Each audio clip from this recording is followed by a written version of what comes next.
Salam Radio 93 FM dinləyicilərə, hər vaxtınız xeyir olsun. Qarşıdakı bir saat ərzində Offside efirdə olacaq. Sizinlə hər zaman kimi mən Günay Xəlil və Ceyhun Rızayevdir.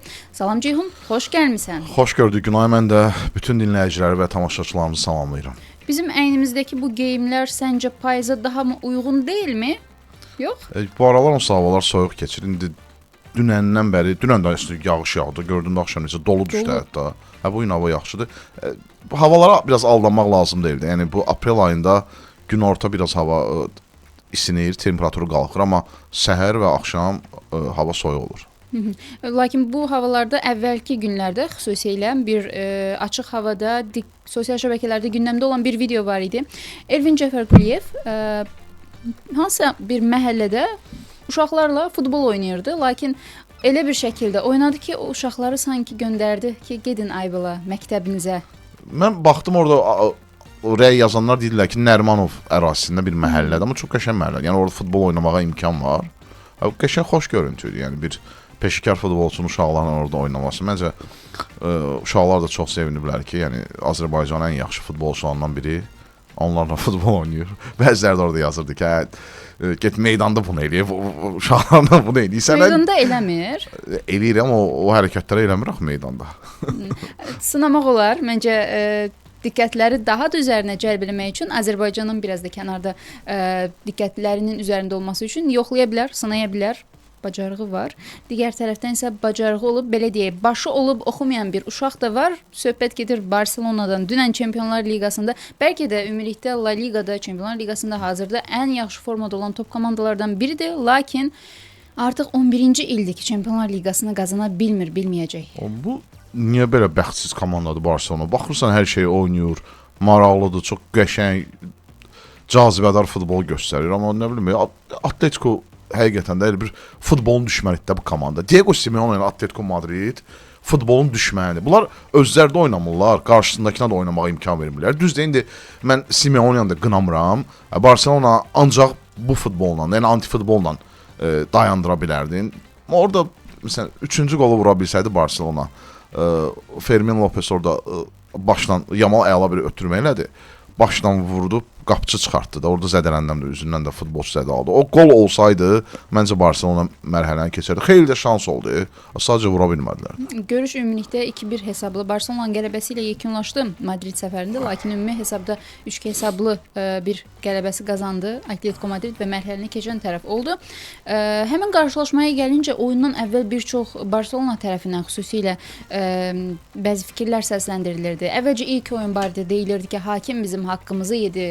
Bu qarşılaşmada da bu kimi fikirlər səsləndirilirdi. Digər tərəfdən oyun başlamamışdan əvvəl Wanda Metropolitano stadionunun ot örtüyündən şikayətlənirdilər. Bildirirdilər ki, otun biçilməsində bir problem var. Bu səhər saatlarında Atletico Madrid də bir paylaşım etmişdi və paylaşımda stadionun otun görüntüsünü paylaşmışlar. Demişlər ki, səhərlər biçilmiş ot iyi, nə gözəldir. İnsan lap zövq alır.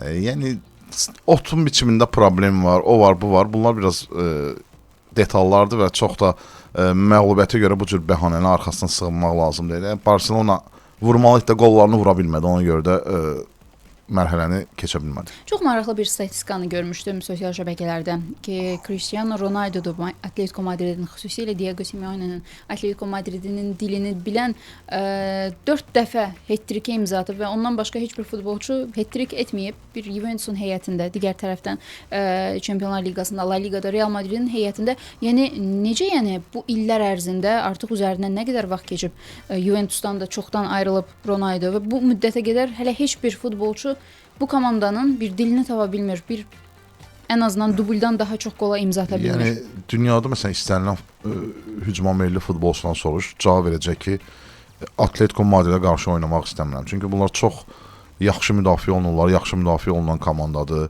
Müdafiəçilər sərt oynayırlar, bəzən kobud oynayırlar, vururlar ayağa. Futbolun hər üzünü bilirlər, sənə təxribatı da çəkə bilirlər. Ona görə də illərdir, yəni Ronaldo'dan sonra heç bir futbolçu hat-trick eləmir. Ümumiyyətlə Atletico ilə oyunda, Atletico bir oyunda 2 qol vurmaq və bu özü böyük hünərdir. Dünənki qarşılaşma ilə bağlı bu detallı deyəcəm və daha sonra Çempionlar Liqasına başlamış digər qarşılaşmaya keçid edəcəyik. Xüsusilə oyunun gedişatında Barselona futbolçusunun zədələndiyi bir epizod var idi ki, Lamine Yamal orada kənarda topun üzərində oturmuşdu və düzdür gözəl bir görüntü ortaya çıxmışdı, lakin digər tərəfdən də tənqidlərə məruz qaldı ki, sənin komanda yoldaşın orada yerdə bəlkə də can verir, amma sən orada şəklə yaxşı düşəsən deyə poz verirsən. Bəlkə də Kumirinin hərəkətini təkrarladı. Bilir ki, Lamine Yamal sən istəyirsən Lamal deyə. Lamine Yamal Neymar azarkeşidir. Uşaqlıqdan Neymarın oyunlarına baxaraq böyüyüb, onun o hərəkətlərini, fintlərini, driblinglərinə baxaraq böyüyüb və bunu gizlətmir, özü də etiraf edib. Nə vaxtsa Neymar da eyni hərəkət eləmişdi. Meydanın kənarında topun üstündə oturmuşdu. Yamal onu təkrarlamaq istədi. Yeri gəlmişkən elə Neymar bu gecə başdan Santos komandasındakı oyununda da eyni hərəkəti təkrarlamışdı.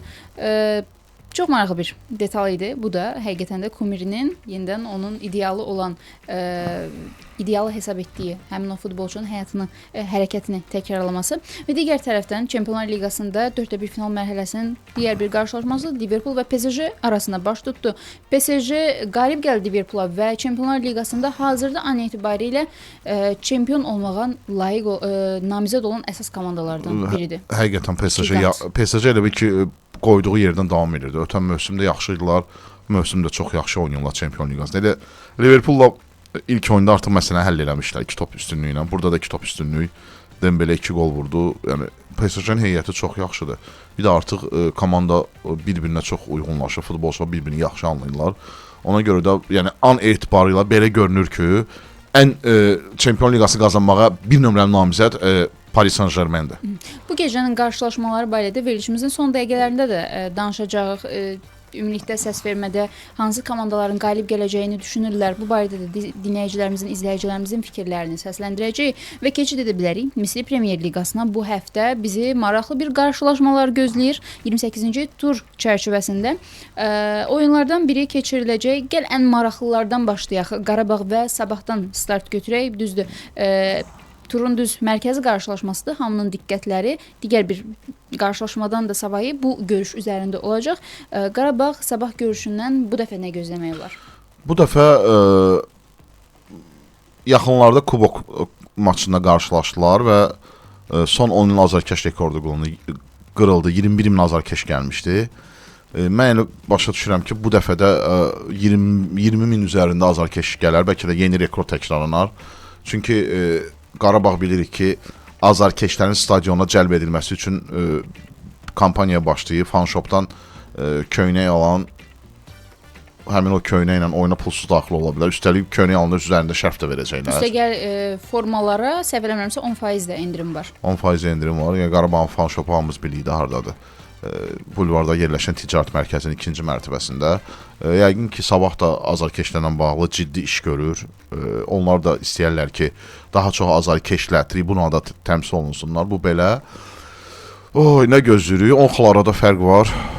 Yəni Qarabağ çempionluq mübarizəsindən qopmaq istəmirsə, qalib gəlməlidir. Hətta heç olsa belə, hələ Sabahın qələbəsini demirəm. Hətta Qarabağ heç eləsə belə, bu o deməkdir ki, artıq Sabah çempionu. Yəni dəqiqdə artıq bundan o tərəfi yoxdur.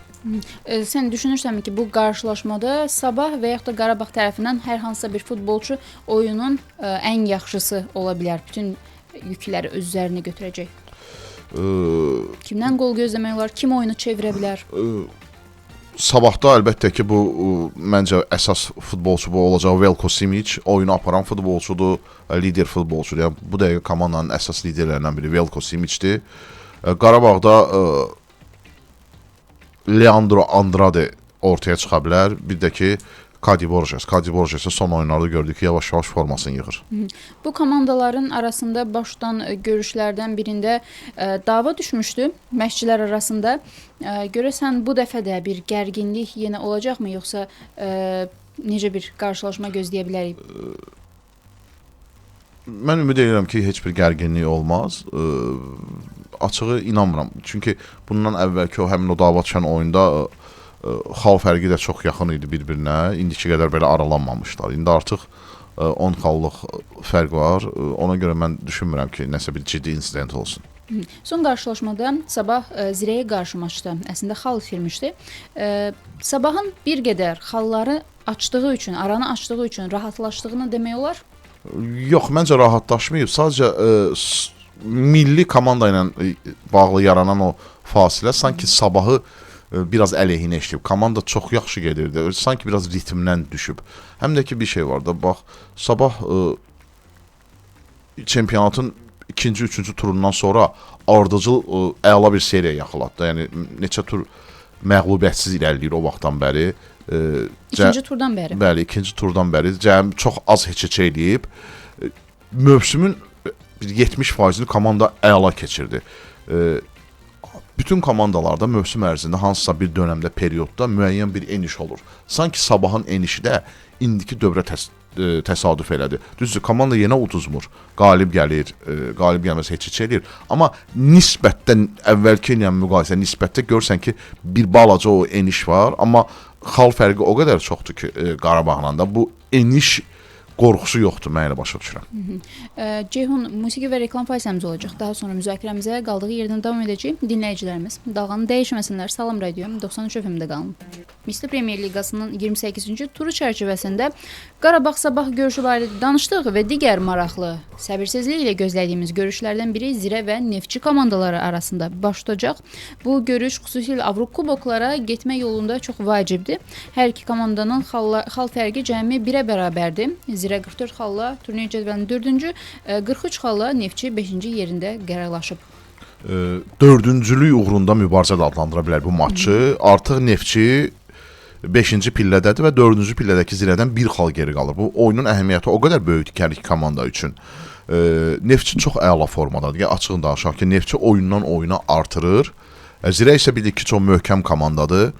Mən bilmirəm Rəşad Sadıqov bu oyuna hansı taktiki planda çıxacaq. Mən amma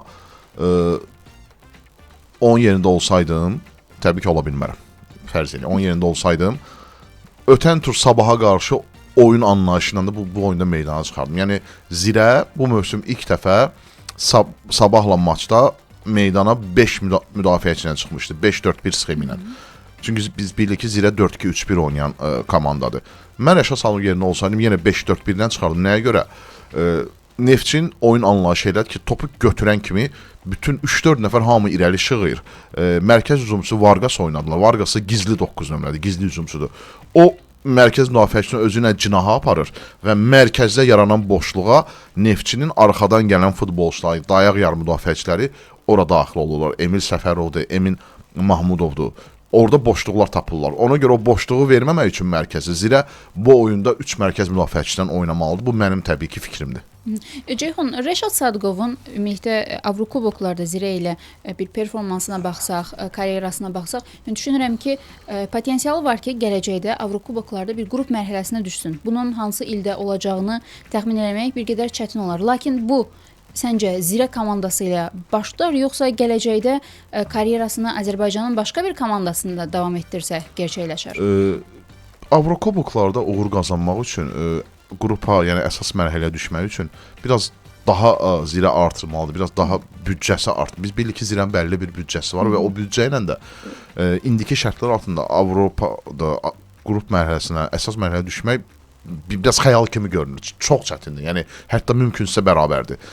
Mən düşünürəm ki, əgər Zirə hətta bu mövsümdə düşə bilər, amma hansı şərtlər altında? Zirə bu mövsüm kuboku götürsə, biz bilirik ki, yarın finalda ilk oyunda Turan 2 top hesabına üstəlik finala çox yaxındır.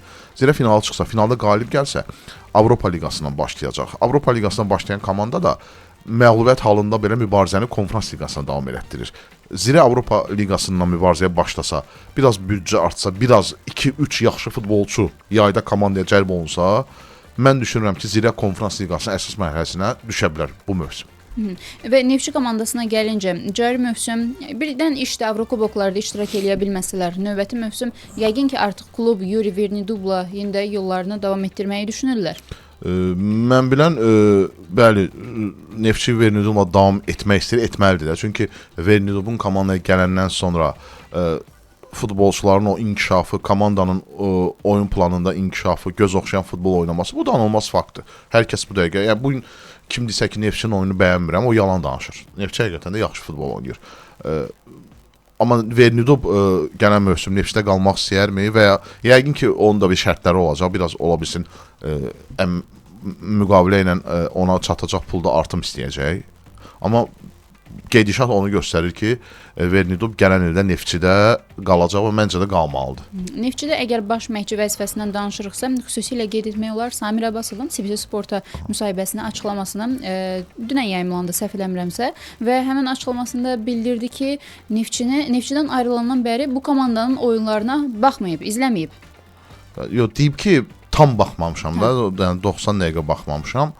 Mən onu nə bilim, yəni Samir Abbasov belə gündəlik iş rejimi yoxdur da evdə. Mən inanmıram ki, məsələn, bir məşqçi bir komandadan ayrılırsa, həmin komandanın yeni baş məşqçi altında oynaması ona maraqlı gəlməsin. Yəni mən inanmıram ki, nə bilim, mən demirəm, indi yalan danışıram, mənə inandırıcı gəlmir. Mən inanmıram. Çünki mən məşqçi olsam, deyək ki, mən Samir Abbasov, Neftçidən getmişəm. Mənə maraqlı gəlməz ki, məni göndərdilər. Görüm, mənim yerimə gələn komandanın necə oynadır. Oturub 90 dəqiqə baxaram ona. Hətta hər oyununa baxaram. Sən onda toksik bir eksən. Samir Abbasov toksik eks deyil və keçmiş klubuna əgər münasibət gözü ilə baxsaq, o zaman kənardan izləmir, sadəcə oyunlarına arada sırada bəlkə göz atır, lakin tamamilə fikrini ora yönəltməyib, keçmiş klubuna yönəltməyib. Ola bilər. Digər qarşılaşma Misir Premyer Liqasının 28-ci turu çərçivəsində baş tutacaq Karvan Yevlax və Şamaxı komandaları arasında. Bu görüşdə Karvan Yevlax daha doğrusu Şamaxıdan yenidən bir xal ala bilərmi? Ümumiyyətlə keçən turda qələbə qazandı və bu turda da bunun bir ardını gətirə bilərmi? Karvan Yevlax ümumiyyətlə son oyunları yaxşı oynayırdı, düz məğlub olurdu. Amma Qarabağdan o 7-0-lıq məğlubiyyəti kənara qoysaq, komandaları görsən ki, bir məşqçinin istədiyi oyun var və futbolçular onu eləyirlər, amma sadəcə sonluğu gətirə bilmirlər. Son final paslarıdır, həlləyici zərbələrdə burada problem yaşayırdı Karvan. Qəbələ ilə maçda 4 qol vurdular və Füzuli Məmmənin dövründə 2 qələbələrini qazandılar. Karvan bunu gətirə bilərmi? Gətirə bilər, amma çətin görünür. Nəyə görə? Çünki Şamaxı, Kəpəz, Qəbələ, Kəpəz deyil. Yəni Şamaxı bu çempionatın ən yaxşı müdafiə olunan komandalarından biridir. Bəlkə də birincisidir. Bəlkə də bax ən yaxşı müdafiə olunan Şamaxıdır. O baxımdan Karvanın Şamaxıya qalib gəlməsi biraz inandırıcı deyil, amma Karvan mən düşünürəm ki, bir heç-heçə ilə ayrıla bilər meydandan. Və tura əslində start veriləcək Araz Naxçıvan və Turan Tovuz komandaları arasında baş tutacaq qarşılaşma ilə.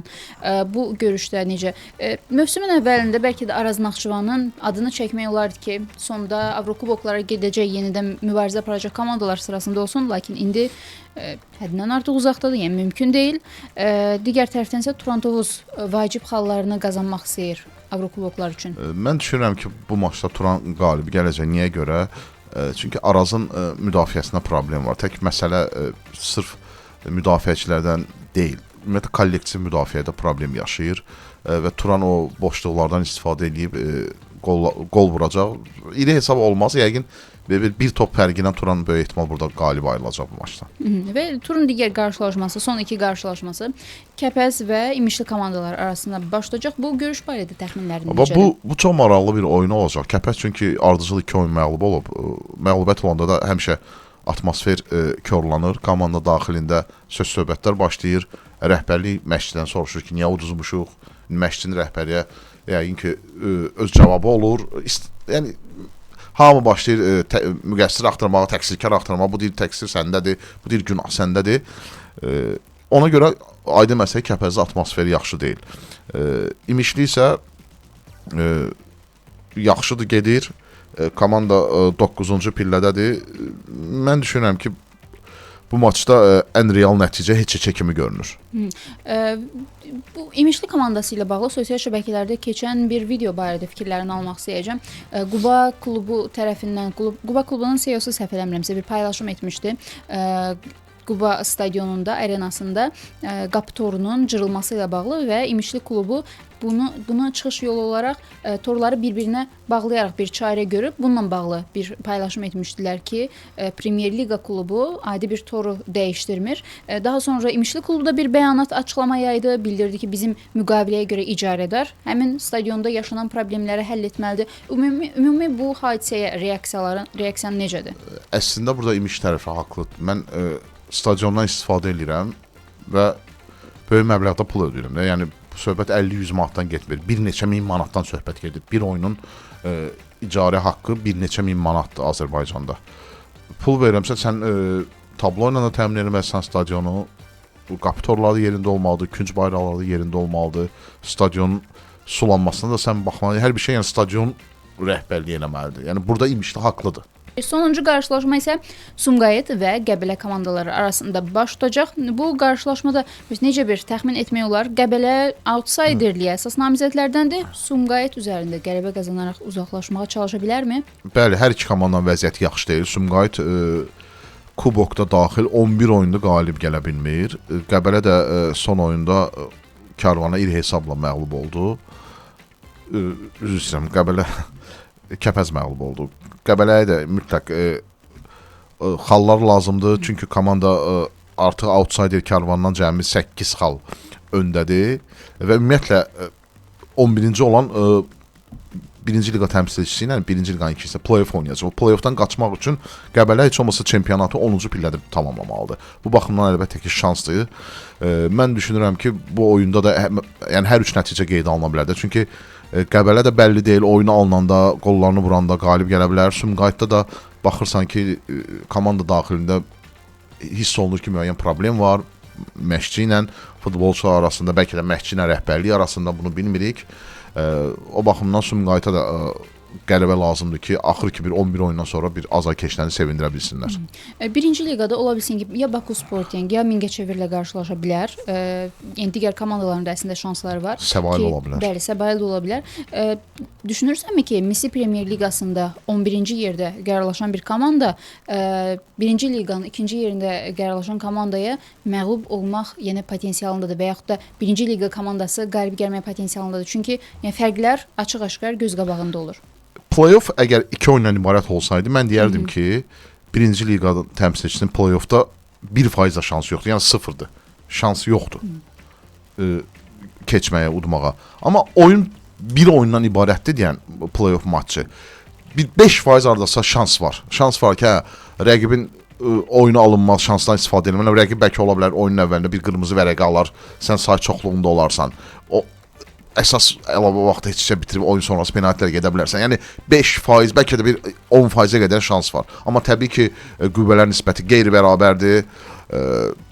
Yəni 1-ci liqa komandaları səviyyəcə, futbolçu keyfiyyətinə görə Premyer Liqa təmsilçilərindən geridə qalır. O baxımdan əlbəttə ki, çox çətin olacaq 1-ci liqa təmsilçisinə play-offda Misli Premyer Liqası klubunu udmaq.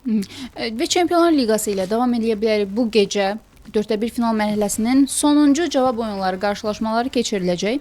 Bu görüşlərdən 2 oyundan xüsusilə maraqlı olan Bavariya və Real Madrid komandaları arasında baş tutacaq görüş olacaq. 2-1 hesabı ilə Bavariya ilk qarşılaşmada qalib gəlmişdi, qələbə qazanmışdı. Bu görüşdə bəs Real Madridin geri dönüş etməsinə hələ də ümidləri olanlar var. Çünki xal fərqi o qədər də böyük deyil. Bir tərəfdən də Münhendə olacaq bu qarşılaşma. Realın geri dönüş edəcəyini düşünürsənmi?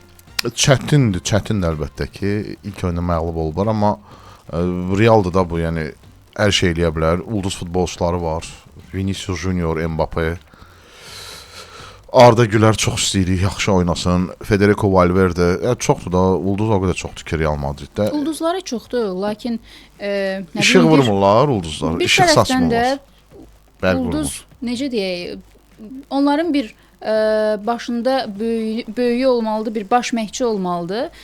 Nə bilim, bir günəşin işığını ya yenidən geri qaytarmalıdırlar, nə etməlidirlərsə, həmin o baş məhçi odurmu? O finala qədər apara biləcəkmi Arbeloa? Bu arada şeydir, oyun Madriddədir. Biz yanlışlıq elədik. Cavab oyunu Madriddədir. Xeyr, Münhendədir. Hə, Münhendə. Onda mən yanlış üzr istəyirəm. Arbeloa gənc məşqçidə təzə başlayıb, yəni Realın gənclərlə işləyirdi. Yəni üzərində böyük məsuliyyət var. biraz bəlkə də düşünmək olar ki, bu yükün altına tez girdi, amma bir tərəfdən də Real Madridi çalışdırmaq dünyada bütün məşqlərin arzusudur. Sən gənc məşqçisən, sənə bunu həvalə edirlər, sənə tapşırırlar. Yəni bundan kim imtina edə bilərdi ki? Görə əlbəttə əgər Arbeloa Realı finala çıxarsa, bu əlbəttə ki bir məşqçi kimi onun adına yazılacaq və çox böyük bir uğur olacaq gənc məşqçi üçün. Digər tərəfdən isə Arsenal və Londonda keçiriləcək bu qarşılaşma Sporting ilə qarşılaşacaq və bu ilk görüşdə 1-0 hesablı qələbə qazanılmışdı.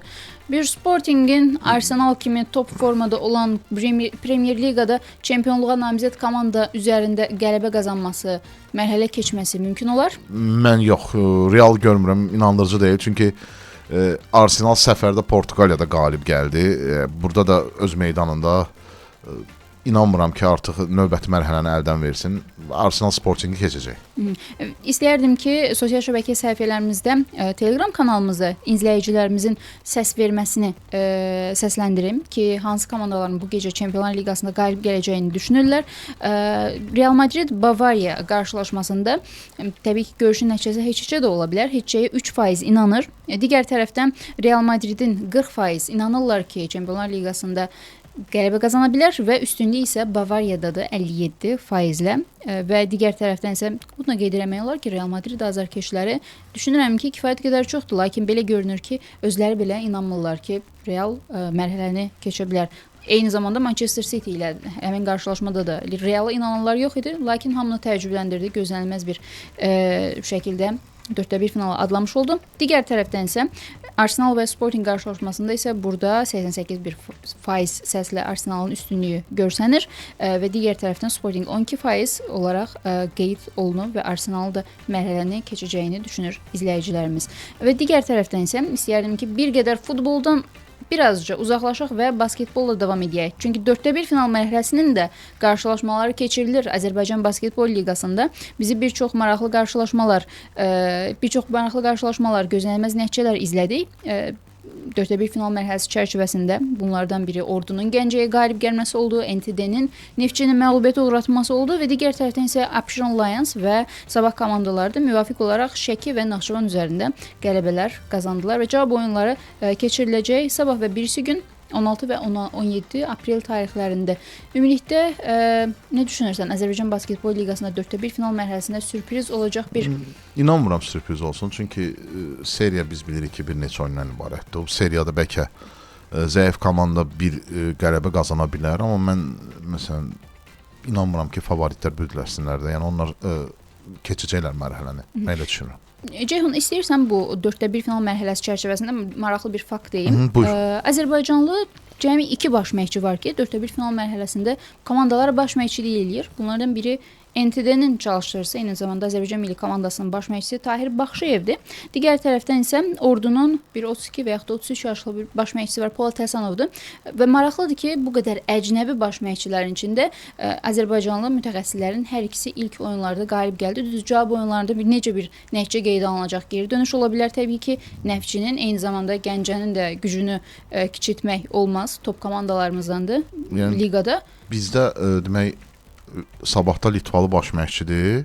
Bəli, ən çox Türkiyəli məşqçilər də bizə klublarımızda, düzdürmü? Və 32-33 yaşlı Polad bəy dedi, Polad Həsənov.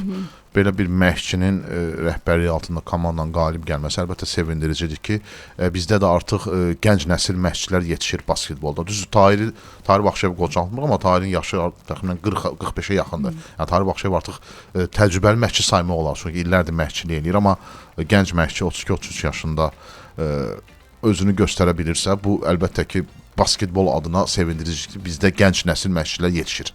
Əslində Polad Həsənov hazırda əgər baş məşqçilərdən danışırıqsa, ABL-də ən gənc baş məşqçi hesab olunmalıdır. Lakin bunu əgər Neftçi komandası hazırda komandaya baş məşqçi eləyən David Çivçivatsani baş məşqçi kimi tam müqavilə imzalasaydı, hazırda köməkçi məşqçi kimi fəaliyyət göstərir, o zaman o daha gənc olardı. Səviyyəmizə 28 yaşı var.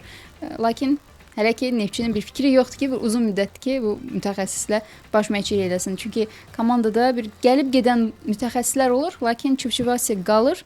Görək indi növbəti mövsüm üçün hər iki tərəfdə planlar necə olacaq. 4-1 finalda maraqlı qarşılaşmalar bizi gözləyəcək.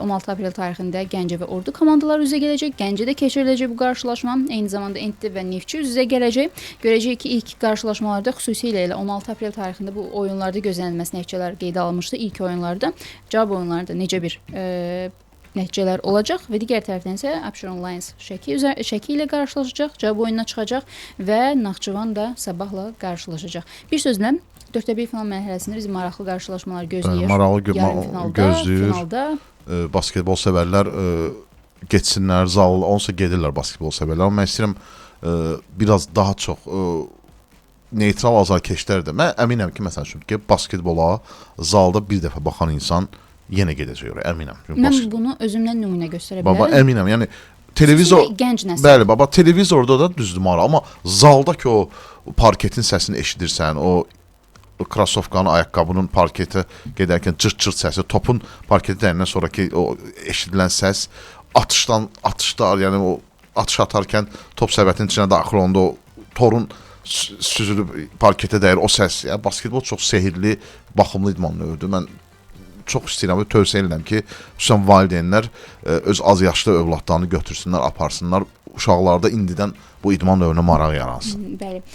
Təşəkkürlər Ceyhun. Bugün gəldiyin üçün, maraqlı söhbətin üçün və dinləyicilərimizlə sağollaşırıq və yenidən ofsayda düşməyi unutmayın. Eyni zamanda Salam Radio 93 FM-də qalın. İndi dalğanı dəyişməyin. Hələlik özünüzdən müğayət olun.